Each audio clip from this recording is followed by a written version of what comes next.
Hello and welcome to a little a little gem that I found during the Steam Summer Sale called Delver. Quite a fun action, first-person roguelike dungeon crawler experience. And thank you for joining me. I'm going to go with Camp. I've been playing this game quite a bit since I got it, so I just felt a need to make a video based on it. So when you start out, you're basically here. You have a few items in your inventory, usually a piece of food, a wand, a potion, and your primary weapon, which is a basic iron dagger. Also, you have a little bit of armor. So, pretty basic starting equipment. You can break these crates in hopes of finding a little bit of extra equipment. Ooh, a steak, I'll take that. Food is very, very valuable in this game. It heals you when you're dying. There are some notes and there's a little bit of backstory here, but I'm just focusing on the game and the gameplay for now. We enter the dungeon. We're on floor 1. And there are a couple more crates we can break open, also in hopes of finding some gear, and that is some good gear. These pants are useless anyway, so we put on these new pants. They're not quite fancy pants yet, but you know, they get much fancier. Ooh, our arrows. Starting off with a few of those always helps. And a skull cap, which is 0, broken, so that don't do anything for us. I just changed around the mapping of my keys, so it's going to take me a little bit to get used to the new configuration, but it is a much easier configuration. Now, once in a while, you get a door that's stuck, and to open it, you got to break it down. Oh! And there's one of you assholes right away! Fuck you!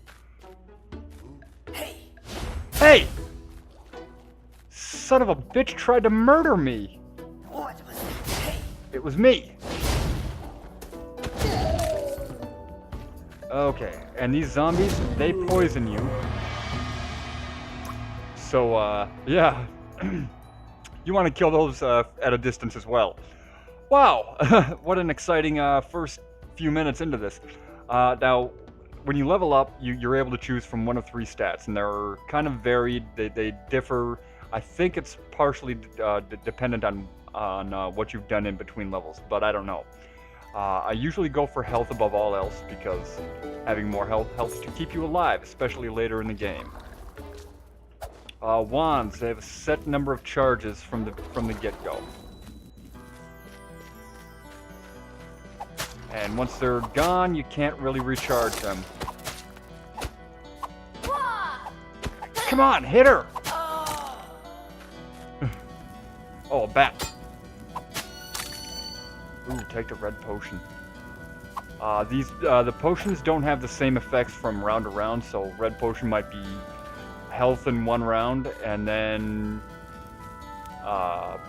say, poison in another, so a lot of stuff, better pants. Oop, tried to hit the wrong button. I'm so used to the old controls setup that I had. Short bow. That'll help. You get a selection of different types of weapons and stuff like that. There's daggers, short swords, swords, maces, spike maces, and hammers, as well as bows. I prefer using it like a short sword myself because it's got pretty fast attack. You'll see with like this dagger here, it attacks fairly quickly.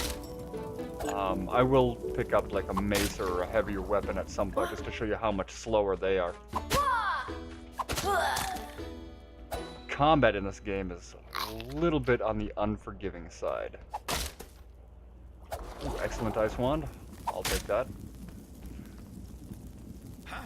Wands are pretty much what I use in the beginning for my long-range combat, and I try and save as many arrows as I can for as long as I can. Because wands have a very limited number of charges, and bows have a very limited number of arrows, but your arrows stack a lot higher than your wand charges do. So that's my reasoning behind that. Okay, let's set this trap off. These pressure plates are always traps. And I'll be able to pick that up a little bit later. Hey, you. Uh-oh. Quit hiding. Not hiding! Drop me a weapon! He didn't drop me a weapon.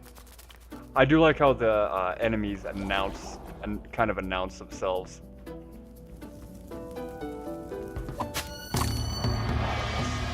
I will go with attack.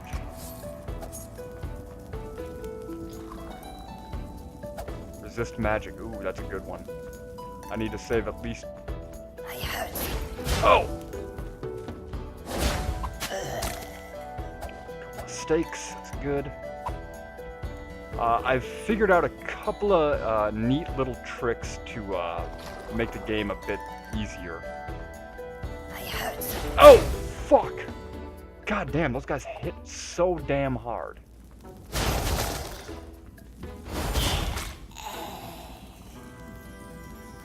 Okay.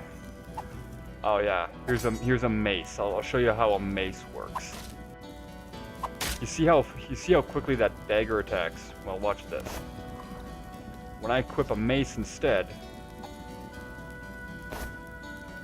you see how long it takes to draw the weapon, and even if I'm trying to quick attack, it just takes a lot longer. So I'm not a big fan of the oh, here's a fine spiked mace.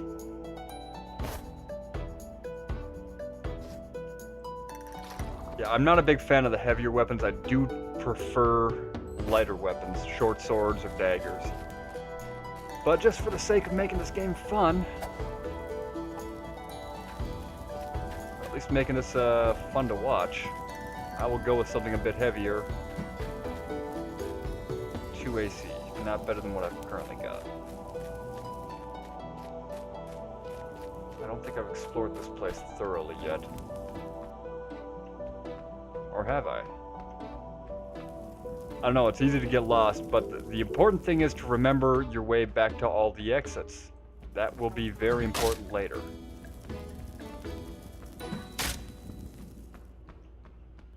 Your quest through this place is you're going down to the bottom of the dungeon to find what's called the an orb.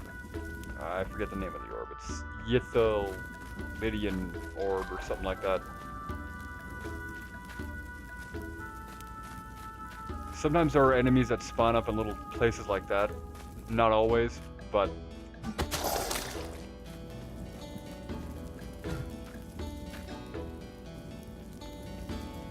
when they do, they can surprise you.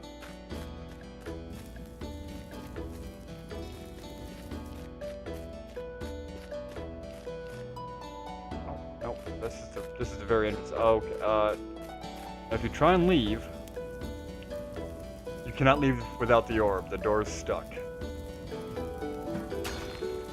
And you can't even break it down.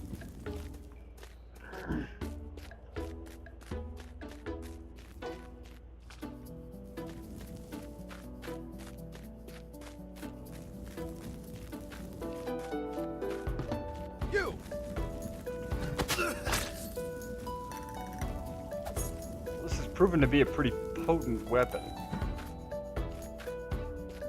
Hey.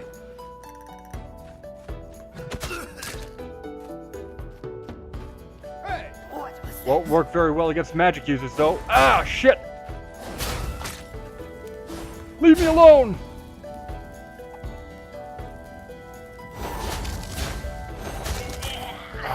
Fuck. I was hoping that would gain me a level.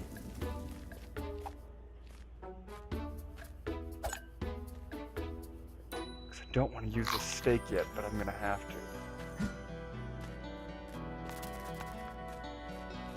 Come here, bat! Yeah, and even that bat didn't gain me a level. Now, from what I've noticed, monsters will respawn on a level. Ooh, excellent iron dagger. Yeah. Let's see. Keep trying to hit the wrong damn button. We're gonna equip that instead. I'm so used to the old control scheme. It's gonna take me a little while to get used to this one, but this one is much easier to use. Before the inventory screen was I, and I've switched it to R because E is what I'm used to for activating, you know, ladders and doors and levers, stuff like that. We are on floor number 2, and I've kind of planned on doing this video series floor by floor until we reach the end when you're trying to escape, and then it's just going to be one long haul. So thank you for joining me. Join me again for the next episode where we explore floor 2 of this dungeon. And then we'll see you in the caves after that. But if you like it, go ahead and subscribe. If you don't, well, you know, you don't got to come back. I ain't forcing you. I ain't twisting your arm. Alright, but thanks anyway for watching. We'll see you next time.